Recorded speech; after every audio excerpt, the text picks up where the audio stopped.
is Marcus again, and I just wanted to, like other videos in this playlist, talk through a resource that I've posted about and give a little bit of kind of visual explanation of what it looks like.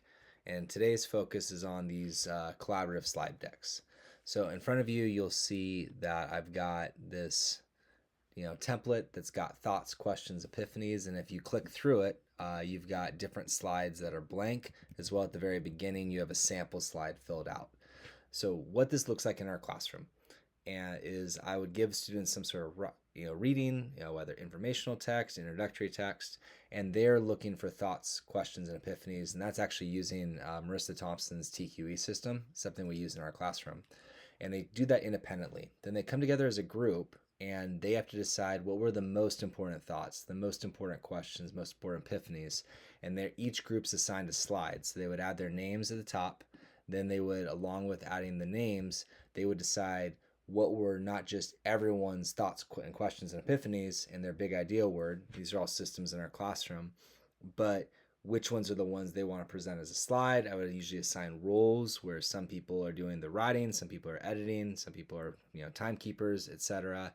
And I also want to be clear, even though this is using a pretty generic thought, question, epiphany format that works for a lot of things, I also use this template for, like, for instance, poetry analysis, where there's specific things I'm looking for skill-wise. So this one was focused more on words with connotation and significance, some skills we've been working on with irony, analogy, paradox, etc.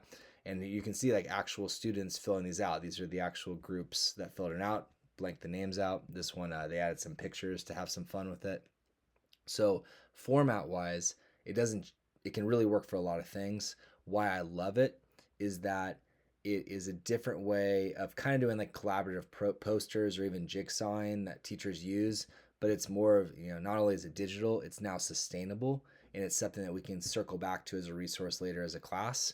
And I like especially moving from a hard copy text, whether a reading like 11 by Sandra Cisneros or an article or some sort of paper, and having students hand annotate and highlight and then move into a digital source. And I think a lot of times we try to isolate ourselves in one or the other buckets.